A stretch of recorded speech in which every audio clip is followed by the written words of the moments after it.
Hi, Ed, Barbara, Leo, and myself will be talking to you about global warming and the four factors to it. Ed? Thank you, Gabby. Now, on about the ice caps, both the north and the south are currently melting, and as for the north, since 1975, about 20% of it has been melted so far, and the sea level due to it has been rising 3 millimeters per year.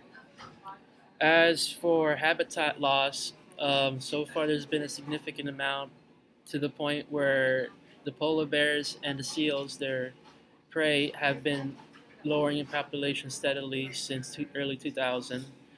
And the lower amount of ice sheet surface area has been causing the solar rays from the sun to not be reflected as much as they used to be, accelerating the rate of which global warming is happening. That's it, and now let's go on to Barbara. Thanks, Ed.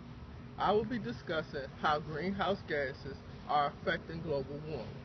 Greenhouse gases are found naturally on the earth, but over the last 100 years, humans have intensified the effects of the greenhouse gases.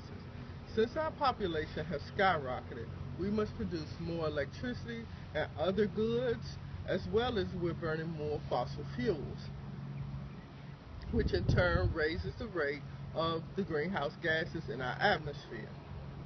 The four most important gases affecting our planet are carbon dioxide, nitrous oxide, methane, and fluorinated gases. Greenhouse gases, they act like a cocoon, trapping the heat and causing a metamorphosis.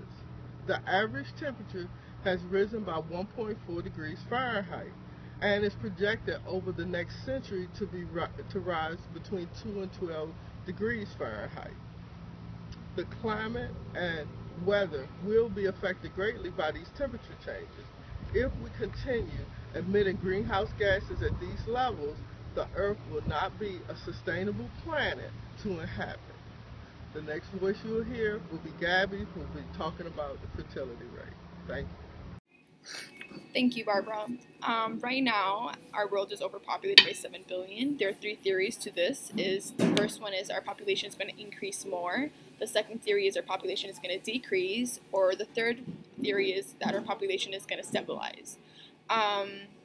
The reason why fertility rate is actually causing global warming is because of industries. The more people you have being born, the more industries that you need, the more resources that are going to be used.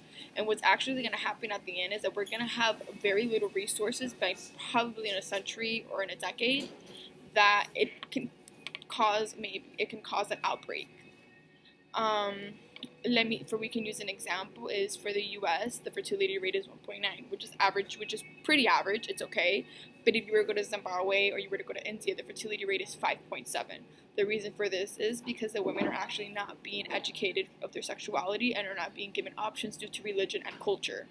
But unlike if you were going to go to Canada or the U.S. or the women are very educated, and the higher your degree is, the less likely you are to have children. And one of the solutions to actually solve this is to inform our women, inform our fellow sisters that there are options to prevent pregnancy, that there are options to say no to men, that you do not need to have children, and that you do not need to get married. And the more that we educate our women, the less children that we have. And thank you. Now, Leo. Hello, my name is Leon. Now today in previous presentations, you may have heard my group talking about an issue that is very serious, not only in today's environment, but also for future generations as well, global warming. Now today in my presentation, I want to show you why global warming is having a great effect on the rise in the sea levels. Now in an early presentation, you may have heard Eduardo talking about the ice caps and the glaciers and how they are melting around the world. Well, this is in deep relation to what I'm about to talk to you about as far as the rise in the sea level. Now on this chart, what I want you to pay attention to is the straight red line. It might not be bright enough for you to see, but this straight line going from the bottom right to the top left, this is the average rise in sea levels per year. Now, according to the trend, it says the average rise in sea level per year is 3.2 millimeters per year around the world. Now, you might say 3.2, that's not a big number, or even, what does that number even mean? But to me, the number is not really what's important. What's important is this straight line is always going to keep going up. So no matter what, this line is always going straight up, and it's always increasing. So this is a sample size from 1993 to 2013, so about 20 years. So if you see the increase over 20 years here, just imagine 50 years from now, or even 100 years from now, how this chart is going to look. You may have watched previous presentations or even watched my video and said, well, what are some ways we can combat this or prevent this? Or not necessarily prevent it, but maybe slow down the process a little bit. I would say one suggestion would probably be pollution. Make sure you're cleaning up, recycling, obviously.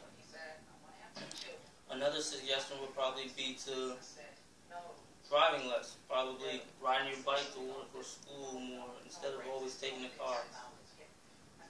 And lastly, as far as cars concerned, maybe choosing more fuel economic cars, like maybe you might choose to buy a little Fiat instead of buying a Mustang. Just things to think about. I'm not telling you to change your life. I'm not telling you to go turn in your Mustang and go buy a Fiat tomorrow. I'm just giving you information so that you think about these things in your everyday life and decisions that you make and how it's going to affect future generations. Now, I don't have anything to add. I hope you guys enjoyed our videos. I hope you learned. Follow us on Facebook. Follow us on Twitter and Instagram.